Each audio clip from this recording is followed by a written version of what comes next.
semuanya, selamat datang di Bincang Departemen Teknik Open House 2022 dengan gue Kintari dari Fakultas Teknik Angkatan 2021. Nah, pada kali ini kita bakal ngobrol-ngobrol sama departemen yang katanya paling ambis satu FT.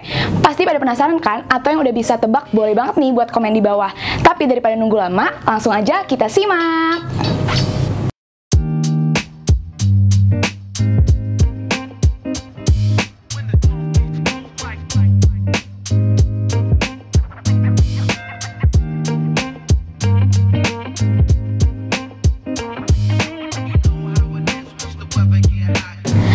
Oke, sekarang kita udah kedatangan nih abang kita yang pakai jaket warna merah. Kira-kira merah-merah nih dari departemen mana sih? Mungkin boleh bang, langsung aja kenalan. Oke, halo semuanya, kenalin gue Yandi dari Teknik Kimia Angkatan 2018.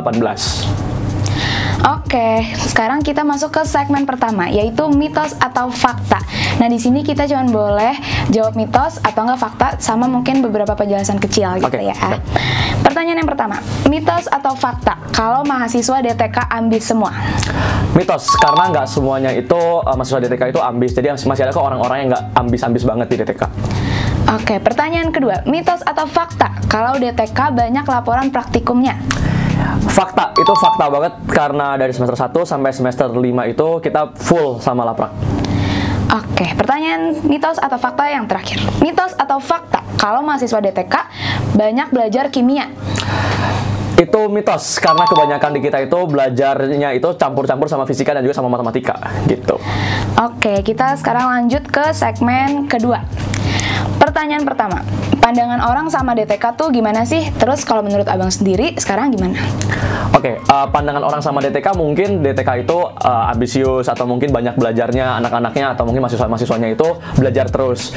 Tapi memang seperti itu adanya karena pelajaran atau mata kuliah yang kita harus hadapin itu memang banyak dan juga cukup challenging dan cukup susah. Karena kalau misalkan kita nggak belajar dari semester awal, kita akan ketinggalan nih sampai ke semester-semester selanjutnya. Gitu. Cuma kalau pendapat gua sendiri terkait DTK itu seru, challenging karena kita belajar di kelas, belajar di lab juga, dan kita juga banyak diminta untuk mengerjakan beberapa proyek-proyek akademis, jadi yang itu menuntut kita itu bisa berguna buat kita ke depannya, seperti itu sih. Oke, pertanyaan yang kedua, kenapa sih bang pilih jurusan ini dan nyesel nggak atau justru sesuai ekspektasi? Oke, dulu pas SMA kan masuknya IPA, terus pas mau kuliah itu coba nanya ke salah satu guru di sekolah, coba nanya apa sih jurusan di kuliah yang bisa belajar tentang proses memproduksi snack atau mungkin minuman gitu ya. Terus ternyata dikasih tau lah kalau coba masuk ke teknik kimia gitu. Nah, pas masuk seru sih, belajar seru. Cuman apakah sesuai ekspektasi? Itu nggak sesuai ekspektasi. Tapi karena dulunya itu Tekkim UI itu kan adalah GPUI. GPUI itu kan gas dan petrokimia UI, yang dimana belajarnya tentang oil and gas dan juga tentang hidrokarbon. Yang dimana kan kurang sesuai nih sama alasan gue masuk Tekkim. Cuman apakah gue nyesel atau enggak nyesel kok. Karena memang seru aja belajarnya gitu. Oke, sekarang kita masuk ke mata kuliah nih. Kira-kira mata kuliah apa yang paling disuka dan dibenci dan alasannya apa? Oke, mata kuliah yang paling gue suka itu adalah ada namanya di semester 6 namanya perancangan produk, yang dimana kita sama teman-teman dalam satu kelompok itu diminta untuk merancang produk dari nol, yang dimana kita itu ngedesain produk, nge-branding produk itu juga, dan juga analisis teknisnya sampai ke penjualan seperti apa. Soalnya kalau untuk mata kuliah yang gue kurang suka itu, jadi di teknik kimia atau teknik bioproses itu banyak juga mata kuliah yang menggunakan software gitu kan. Nah, yang dimana gue kurang nyaman nih mengoperasikan software tersebut karena kurang suka aja gitu. Jadi mata kuliah tersebut lah yang gue kurang nyaman gitu. Oke, next kita ke peluang karir. Kira-kira peluang karir dan ranah kerja di DTK itu ada apa aja sih bang? Oke, ranah kerja di DTK itu sangat-sangat luas ya. Jadi kita bisa kerja di industri pupuk, industri oil and gas, industri yang berhubungan dengan hidrokarbon, plastik dan sejenisnya. Cuman karena saat ini kan banyak juga linearitasnya udah nggak terlalu dilihat, yang dimana juga alumni teknik kimia pun teknik bioproses itu banyak yang kerja di e-commerce atau mungkin di bank atau mungkin di tempat-tempat lainnya yang mungkin tidak sesuai. Tapi ya proses thinking kita, cara kita berpikir selama kita belajar di DTK itu cukup membantu kok di dunia kerja gitu. Oke, next. Katanya nih kalau kuliah di Departemen Teknik Kimia, syarat kelulusannya cukup banyak. Kira-kira tuh stepnya ada apa aja sih, Bang? Nah, itu benar banget. Karena di DTK itu tuh syarat kelulusan itu ada 5. Yang pertama itu ada kerja praktek, berikutnya itu adalah perancangan produk, habis itu ada perancangan pabrik, habis itu ada seminar proposal atau sempro, dan yang terakhir itu adalah skripsi. Jadi memang cukup banyak nih step-step buat lulus sebagai mahasiswa DTK gitu. Wah, lumayan banyak ya.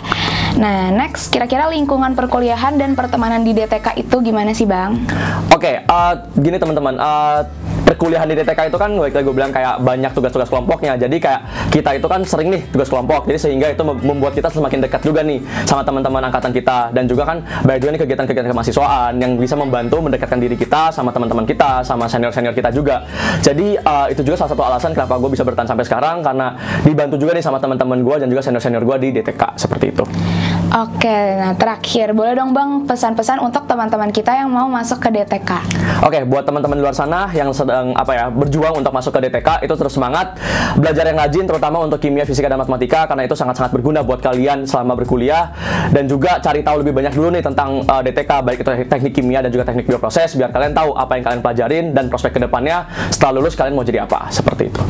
Oke, mungkin segitu aja ngobrol-ngobrol kita hari ini. Thank you banget Bang buat insight-insightnya. Oke, thank you juga buat semuanya. Wah, seru banget ya sesi ngobrol-ngobrolnya tadi. Banyak banget info yang bisa kita dapetin. Nah, kalau mau tahu info-info lainnya tentang departemen lain, langsung aja saksikan bincang departemen lainnya. Dan jangan lupa ikut berkelana bareng kita di Teknik Open House 2022. See you!